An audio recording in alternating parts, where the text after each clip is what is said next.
ನೀವು ನೋಡುತ್ತಿರುವುದು Kannada trending YouTube channel.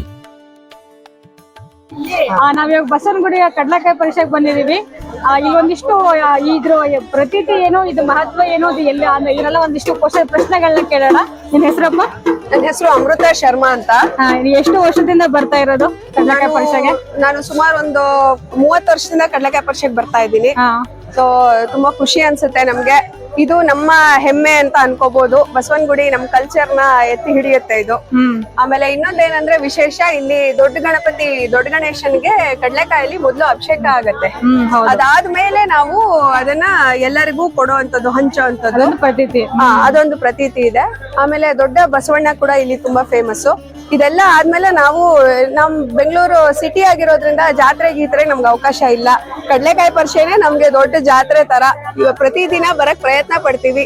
ಇಲ್ಲಿ ಏನೇನಾಗತ್ತೋ ನಮ್ಮ ಸಪೋರ್ಟ್, ಇದು ವೋಕಲ್ ಟು ಲೋಕಲ್ ಅಂತಾರಲ್ಲ, ಹಾಗೆ ನಮ್ಮ ಜನ ಮಾಡಿರೋಂಥದನ್ನ ನಾವು ತಗೊಂಡು ಅದನ್ನೇ ಬಳಸಕ್ ಪ್ರಯತ್ನ ಪಡ್ತಿದೀವಿ. ಆಮೇಲೆ ಆದಷ್ಟು ನಾವು ಕನ್ನಡದಲ್ಲೇ ಮಾತಾಡಕ್ಕೂ ಪ್ರಯತ್ನ ಪಡ್ತೀವಿ. ಯಾಕೆಂದ್ರೆ ನಮ್ಮ ನಾಡು, ನಮ್ಮ ಭಾಷೆ ನಾವು ಉಳಿಸ್ಬೇಕು, ನಾವೇ ಬೆಳೆಸ್ಬೇಕು.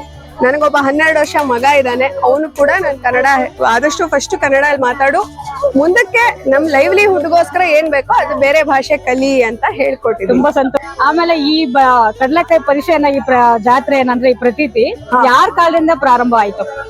ಇದು ಕೃಷ್ಣರಾಜ ಒಡೆಯರ್ ರಾಜರ ಕಾಲದಿಂದ ಆಗಿದೆ ಅಂತ ಅನ್ಸುತ್ತೆ, ಕೇಳಿದೀನಿ. ಇದು ಕೆಂಪೇಗೌಡರು ಬೆಂಗಳೂರು ನಿರ್ಮಾಣ ಮಾಡೋ ಕಾಲದಲ್ಲಿ ಅವ್ರ ಕಾಲದಲ್ಲಿ, ಕೆಂಪೇಗೌಡರ ಕಾಲದಲ್ಲಿ ಪ್ರಾರಂಭ ಆಯ್ತು. ಬೆಂಗಳೂರು ಶುರುವಾದಾಗಿಂದ ಆಯ್ತು. ತುಂಬಾ ಸಂತೋಷ. ತುಂಬಾ ಧನ್ಯವಾದಗಳು. ತುಂಬಾ ಖುಷಿ ಆಯ್ತು. ನೀವು ಮಾತಾಡಿದ್ದು ಅಷ್ಟೇ, ನೀವು ಮಾತಾಡಿದ್ದು ತುಂಬಾ ಸಂತೋಷ ಆಯ್ತು. ನಮ್ದು ಅದೇ ಅಭಿಪ್ರಾಯ. ಅಂದ್ರೆ ಇದು ಒಂದು ನಮ್ಮ ಕನ್ನಡಿಗರ ಹೆಮ್ಮೆಯ ವಿಚಾರ. ಹಾಗೆ ಕನ್ನಡ ಕುಲ ಧರ್ಮದ ಒಂದು ಹೆಮ್ಮೆಯ ವಿಚಾರ ಇದು. ಅಂದ್ರೆ ನಮ್ಮ ಕನ್ನಡದ ಸಾಂಸ್ಕೃತಿಕ ಅಂದ್ರೆ ಈ ತರ ಸಂಸ್ಕೃತಿಗಳನ್ನ ಎತ್ತಿ ಹಿಡಿಯುವಂತದ್ದು ನಮ್ಮೆಲ್ಲರ ಕರ್ತವ್ಯ. ಅದನ್ನ ನಾವು ಮುಂದುವರ್ಸ್ಕೊಂಡು ಹೋಗೋಣ ಅನ್ನೋದಕ್ಕೆ ಇದನ್ನೆಲ್ಲ ಮಾಡ್ತಾ ಇದ್ವಿ.